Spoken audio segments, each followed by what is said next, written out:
Chers amis, bonjour. Voilà, je me présente, je suis M. Selmi Bardet, professeur de français, d'enseignement moyen. Alors, aujourd'hui, j'ai choisi de m'adresser aux élèves candidats au BEA, c'est-à-dire élèves de 4e année moyenne. Dans notre premier rendez-vous, nous allons aborder le texte argumentatif, puisque, comme vous le savez, c'est le cheval de bataille de la 4e année en matière de français. Bien, commençons par le commencement. Nous avons le verbe argumenter. Qu'est-ce que argumenter? C'est défendre un point de vue, une opinion, et la faire accepter par un public. Alors, un point de vue, c'est une idée personnelle, c'est une conviction personnelle, c'est un avis personnel, une opinion. Mais le plus important dans le texte argumentatif, c'est faire accepter son avis, son opinion, son point de vue, sa prise de position, la faire accepter par un public. Pour cela, il faudrait, comme vous le savez, proposer des arguments. Ces arguments-là auront pour objectif de convaincre.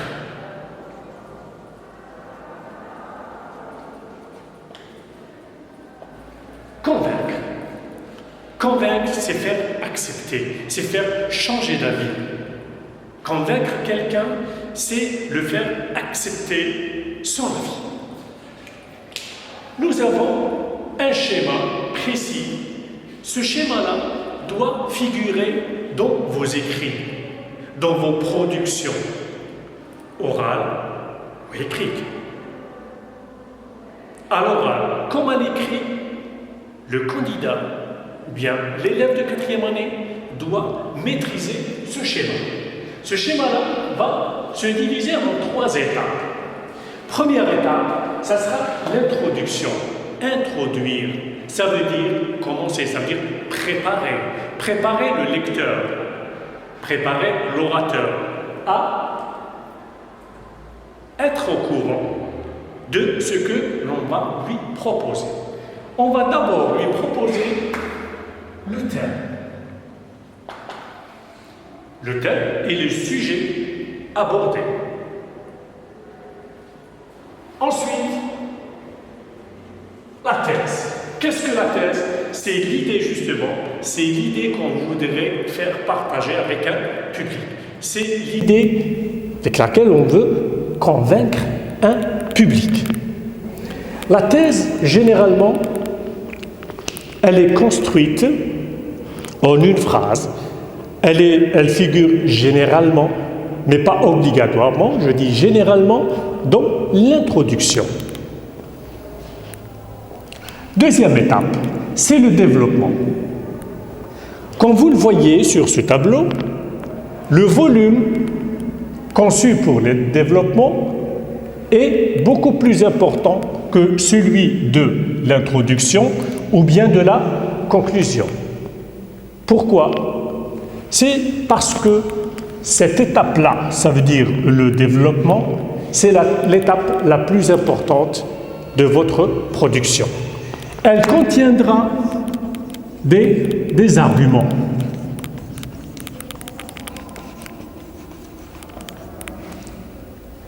J'ai mentionné 3 arguments, mais le nombre d'arguments n'est pas limité.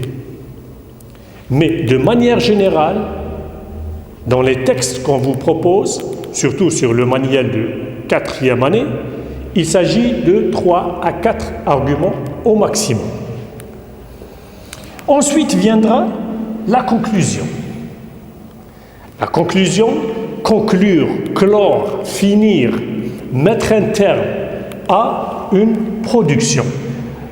Alors, dans la conclusion, l'argumentateur doit réaffirmer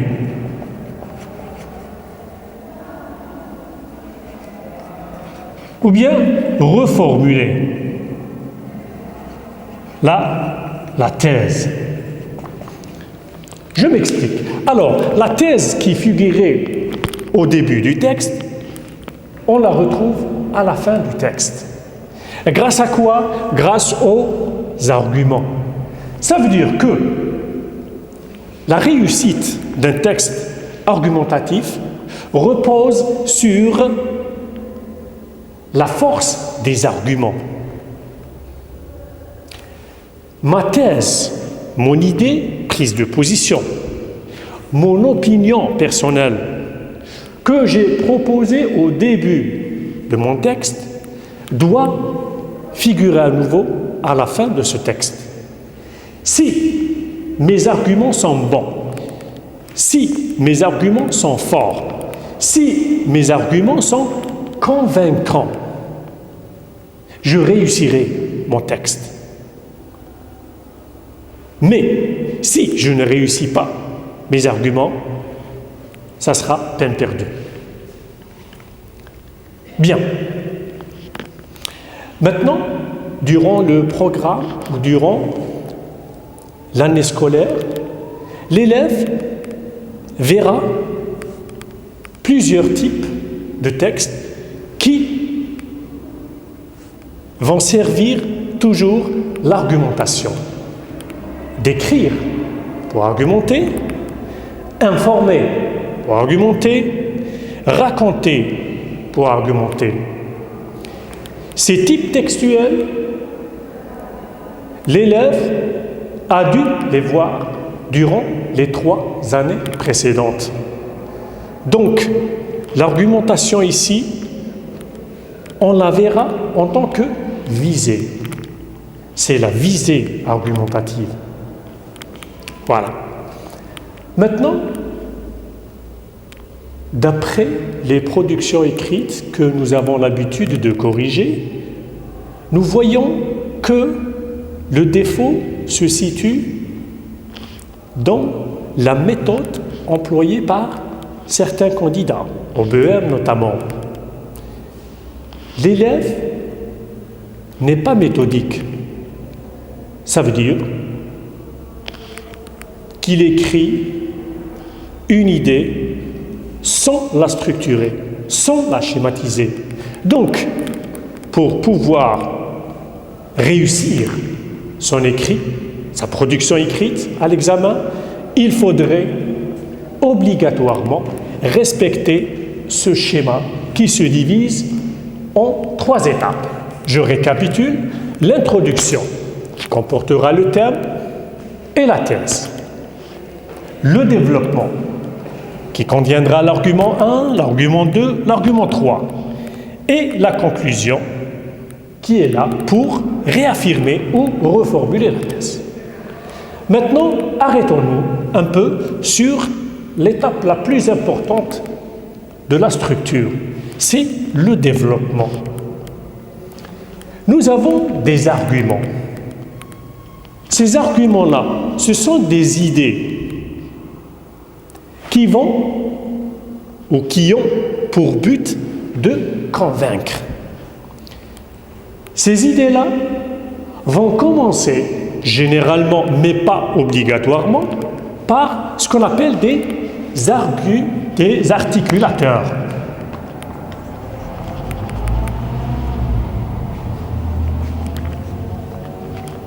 Nous avons par exemple, d'abord,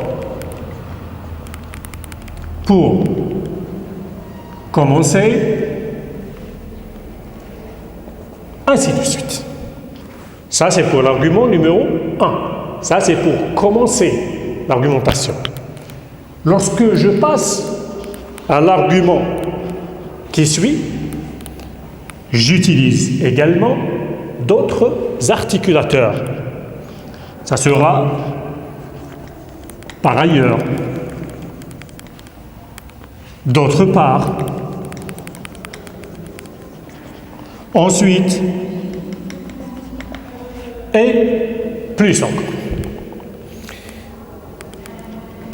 L'argument 3 également comportera ou contiendra des articulateurs tels que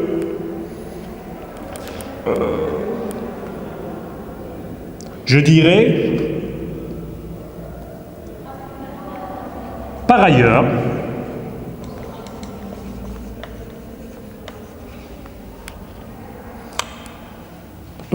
enfin, ainsi de suite. Après avoir introduit l'argumentateur grâce aux articulateurs que vous voyez ici, je développe mon idée. L'idée, elle est là pour défendre une thèse. Cela veut dire que le champ lexical, les mots utilisés, les idées abordées seront obligatoirement en relation directe avec la thèse. D'ailleurs, ces arguments-là existent pour un seul objectif, c'est bien défendre la thèse, la faire accepter, c'est de convaincre. Bien. Et on arrivera enfin à la conclusion. Après avoir argumenté, après avoir essayé de convaincre, j'arrive à la fin du texte. Quand vous voyez, le volume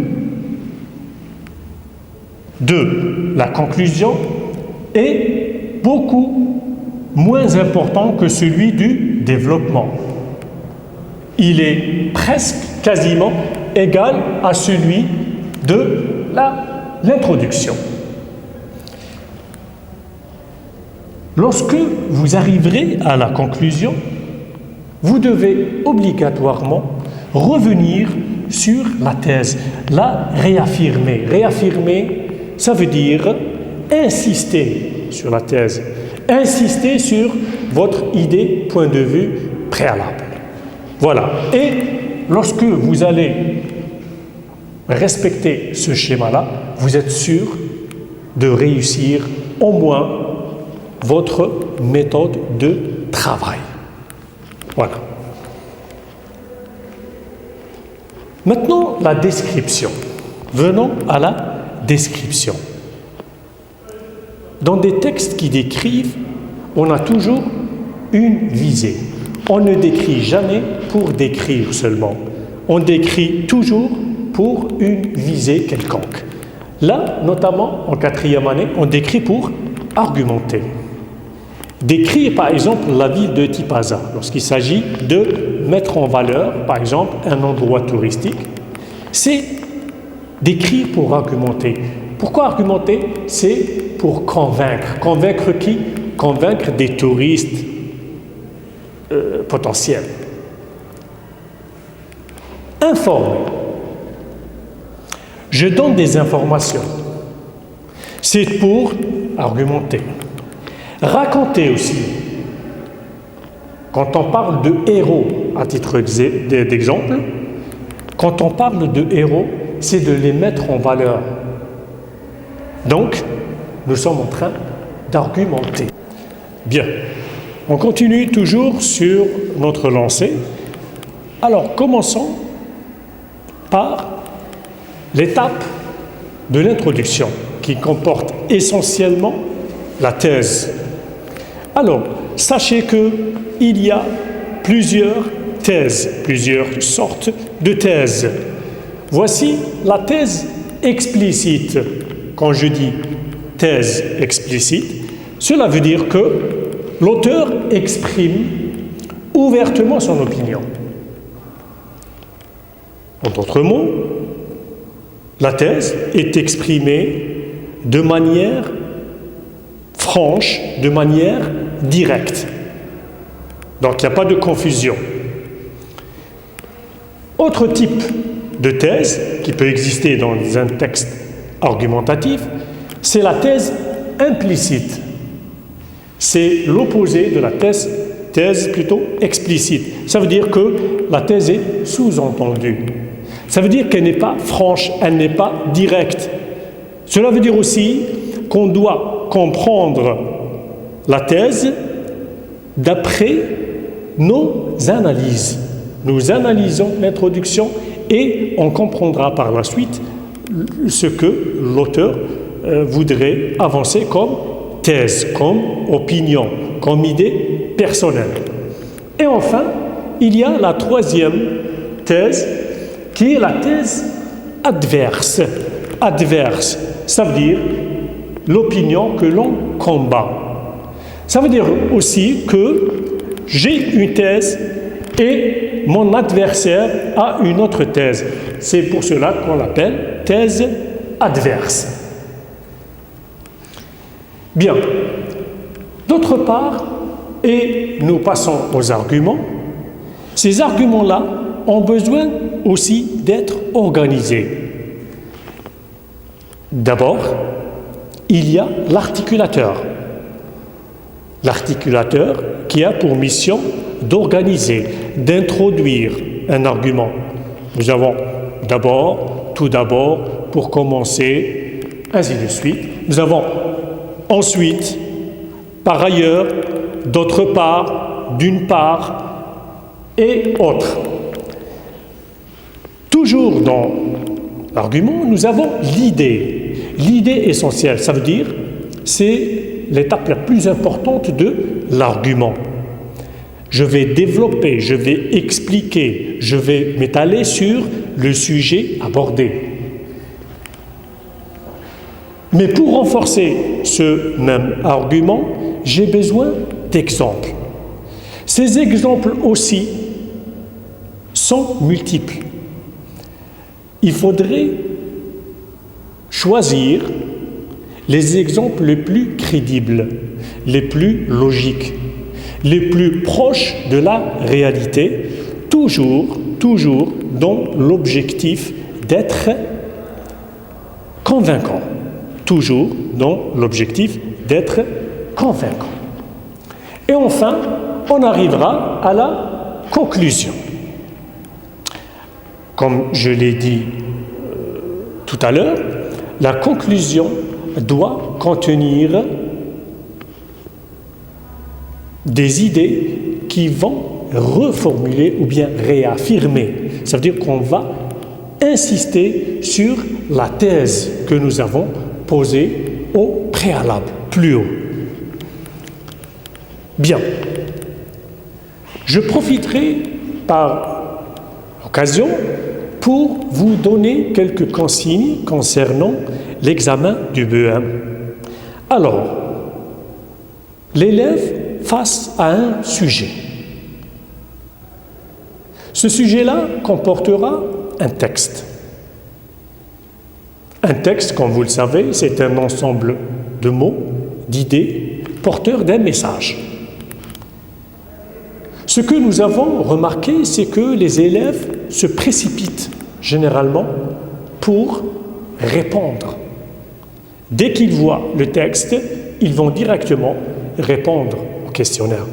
Et c'est la faute à ne pas commettre. Alors, ce qu'il faudrait faire, comment un élève, un candidat au BEM doit se comporter face à un sujet d'examen, de français bien sûr. D'abord, lire le texte à plusieurs reprises. Vous allez me dire combien je vais répondre. Il n'y a pas de nombre précis de lecture. Cela dépend du niveau de l'élève, cela dépend de la difficulté du texte, cela dépend du thème abordé dans le texte. Donc, on ne va pas se précipiter. Nous avons généralement 2 heures pour l'examen de français. Je vais prendre tout mon temps pour lire, mais surtout comprendre le contenu. Maintenant, après avoir lu le texte, je vais sur le questionnaire portant sur la compréhension. De manière générale, on vous demandera, sur la première question, d'apporter des précisions sur le thème abordé, sur le sujet abordé. Donc, après avoir lu le texte de manière naturelle, nous devons facilement répondre à ces questions. Ensuite viendront différentes questions qui vont balayer petit à petit le contenu de ce texte. Concernant les points de langue, ça veut dire conjugaison, orthographe, vocabulaire et grammaire, les questions qui vont porter sur ces activités-là demanderont une révision et une révision qui avait été faite de manière très concentrée. Donc, lorsque je révise mes leçons, je dois être très concentré. Ces idées reçues que le français ne se révise pas, c'est des idées fausses. Je vous le dis tout de suite. Le français se révise comme toute autre matière.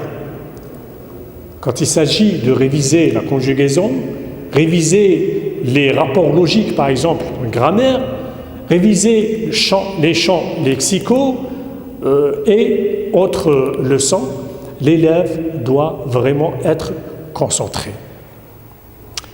Maintenant, on vient à l'étape cruciale qui est l'essai, qui est la production écrite, qui est l'expression écrite, tout ce que vous voulez. C'est là où l'élève a peur d'échouer. Je vous dis tout de suite, si vous choisissez ou bien si vous décidez de schématiser votre travail, de planifier votre travail, la mission sera plutôt facile. Ça veut dire que les étapes que vous allez suivre, préparer préalablement, vont vous faciliter la tâche. Évitez surtout de reproduire le texte, de réécrire le texte. Ça ne rime à rien. Essayez de vous concentrer. Prenez le temps nécessaire. Essayez de rester le temps qu'il vous faut pour faire du bon travail, pour gagner et glaner un maximum de points. Faites appel à vos connaissances. Rappelez-vous les contenus des textes que vous avez faits pendant toute la 4e année. Autre conseil que je vous donnerai aussi, c'est l'écriture. Essayez d'écrire de manière lisible. Cela facilitera la tâche au correcteur. Cela vous fera gagner des points aussi. Voilà. Donc, je vous remercie pour m'avoir accepté et je vous souhaite bonne chance à toutes et à tous et à la prochaine, Inch'Allah.